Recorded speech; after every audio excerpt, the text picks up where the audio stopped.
বিশ্বের সবচেয়ে বড় আশ্রয় শিবির এখন কক্সবাজারের উখিয়ার কুতুপালংয়ে। মিয়ানমার সেনাবাহিনীর দমন নিপীড়নের মুখে ২০১৭ সাল থেকে ধাপে ধাপে এখানে আশ্রয় নেন কয়েক লাখ রোহিঙ্গা।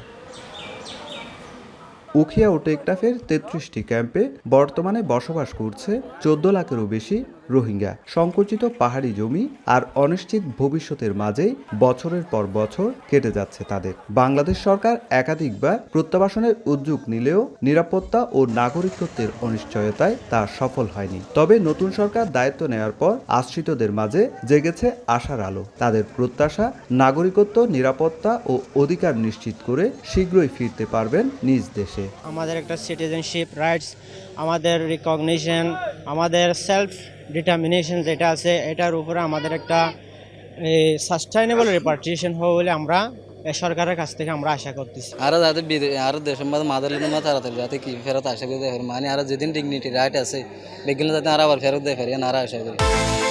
বিকাশ পেমেন্টে ১০,০০০ টাকার বেশি অফার। শপিং চলছে তো।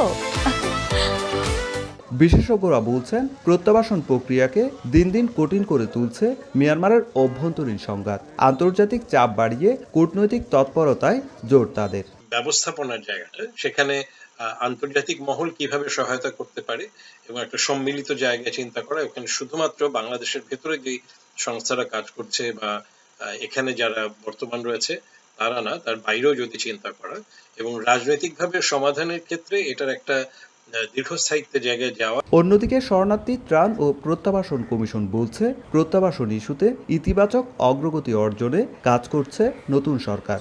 মিয়ানমারের অভ্যন্তরীণ যে রাজনীতি এবং সেখানকার যে যুদ্ধ সংঘাত, সেটির কোনো রকম নিষ্পত্তি এখন পর্যন্ত আমাদের চোখে পড়ছে না।